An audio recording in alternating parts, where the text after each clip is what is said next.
Assalamualaikum warahmatullahi wabarakatuh. Hai adik-adik, perkenalkan nama saya Nur Akila Aprilia. Nah, di sini kita akan belajar tema 8 keselamatan di rumah di perjalanan. Subtema 1 aturan keselamatan di rumah, pembelajaran 1. Udin, anak yang patuh pada aturan. Ia selalu patuh pada aturan di rumah maupun di perjalanan. Berikut gambar di bawah ini, silakan adik-adik teliti ya. Apa saja yang dilakukan Udin pada setiap gambar? Apakah adik-adik setuju dengan yang dilakukan oleh Udin? Nah, di sini gambar yang pertama, Udin membantu ibu dan Kak Mutia memasak. Nah, gambar yang kedua, Udin selalu menutup pintu rumah ketika Udin akan keluar rumah. Yang ketiga, itu Udin dengan teman-temannya sedang menyeberang jalan di zebra cross. Nah, yang gambar keempat, Udin selalu menggunakan sabuk pengaman ketika hendak bepergian menggunakan mobil. Nah, dari keempat gambar tersebut, kita perlu memperhatikan bahwa aturan dalam suatu kegiatan perlu diperhatikan. Nah, agar tercipta keselamatan. Nah, di sini keluarga Udin selalu menerapkan aturan di setiap kegiatan. Udin melakukan setiap kegiatan dengan hati-hati merupakan salah satu contoh aturan keselamatan seperti gambar di bawah ini. Gambar yang pertama seperti sebelumnya, Udin dan Kak Mutia membantu ibu memasak.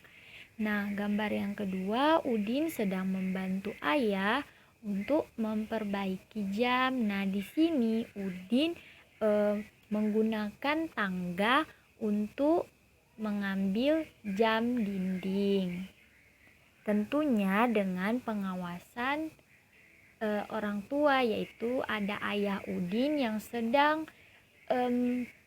memegang tangga agar Udin bisa naik dan mengambil jam dinding.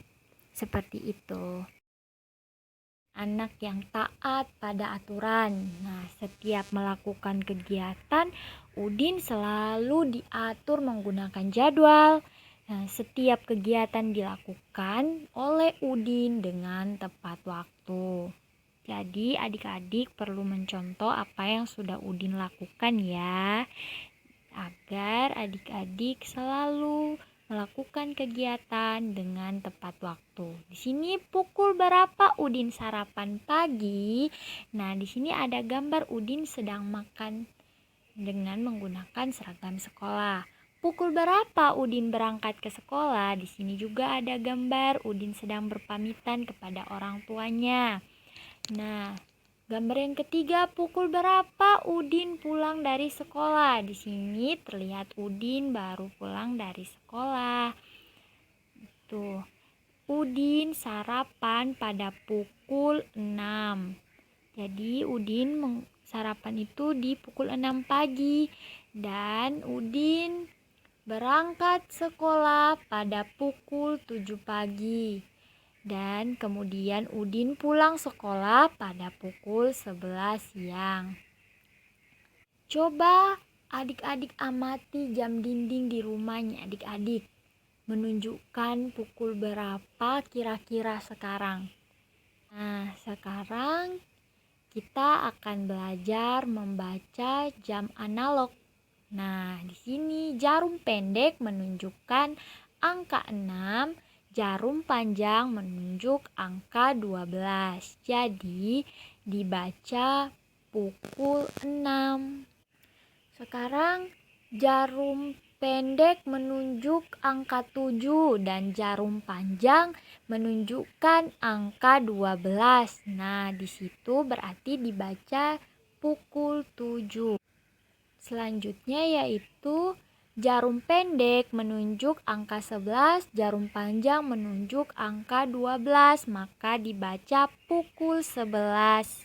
Nah, di sini coba adik-adik baca jam analog di bawah ini. Nah, berikut.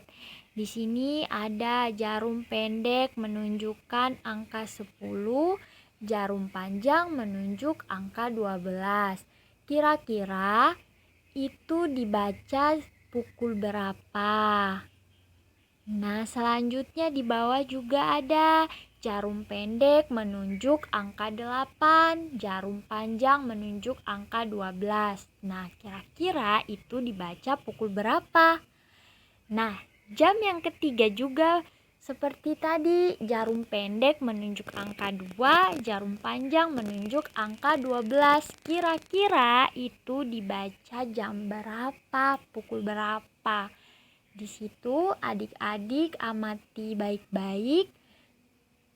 Lalu adik-adik bisa menentukan kira-kira pukul berapa saja jam-jam tersebut. Bacalah teks berikut dengan lafal dan intonasi yang tepat. Aturan ketika sarapan pagi. Sarapan pagi ada aturannya. Aturan itu berguna untuk menjaga kesehatan tubuh. Kesehatan tubuh sangat penting. Tubuh yang sehat akan terhindar dari penyakit. Penyakit yang muncul disebabkan sering lalai dengan aturan. Oleh sebab itu, aturan ketika sarapan pagi harus dipenuhi. Nah, di sini aturan ketika sarapan pagi yang harus dipatuhi oleh adik-adik yang pertama yaitu mencuci tangan sebelum makan hingga bersih. Yang kedua, duduk dengan posisi yang benar. Yang ketiga, mengambil makan dan minum dengan tertib. Yang keempat, berdoa kepada Tuhan sesuai agama yang dianut. Yang kelima, makan pelan-pelan dan tidak buru-buru. Yang keenam, tidak berbicara ketika makan. Yang ketujuh, setelah makan, mencuci tangan hingga bersih. Yang kedelapan, setelah makan, berdoa kepada Tuhan sesuai agama yang dianut oleh adik-adik. Coba adik-adik baca kembali teks aturan ketika sarapan pagi dengan teliti. Nah, setiap kata Tuhan selalu ditulis dengan huruf besar.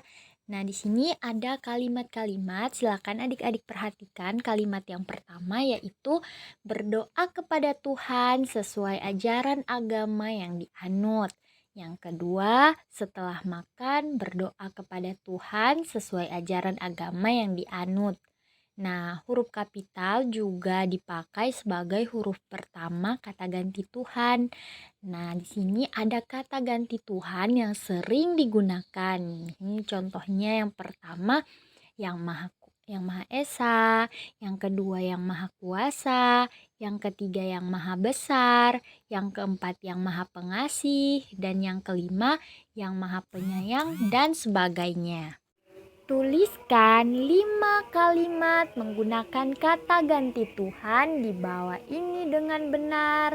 Nah, di sini ada yang Maha Esa, yang Maha Kuasa, yang Maha Besar, yang Maha Pengasih, dan yang Maha Penyayang. Di situ adik-adik silakan membuat kalimat dengan kata-kata yang ada di bawah ini.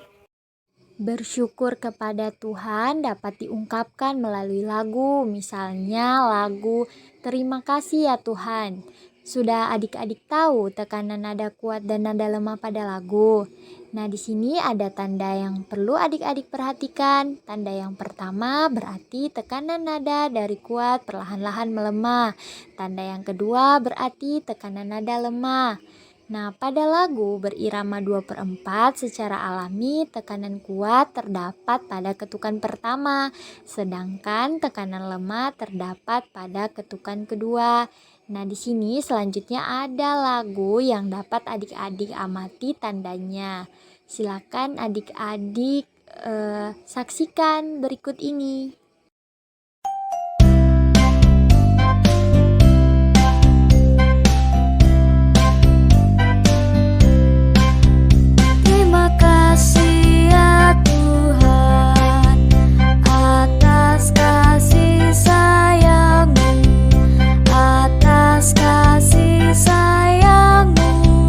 Terima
Nah, itulah tadi lagu Terima Kasih Ya Tuhan. Nah, nanti adik-adik bisa pelajari lebih dalam lagi tentang tanda lagu yang ada di lagu Terima Kasih Ya Tuhan di video pembelajaran saya. Terima kasih. Wassalamualaikum warahmatullahi wabarakatuh.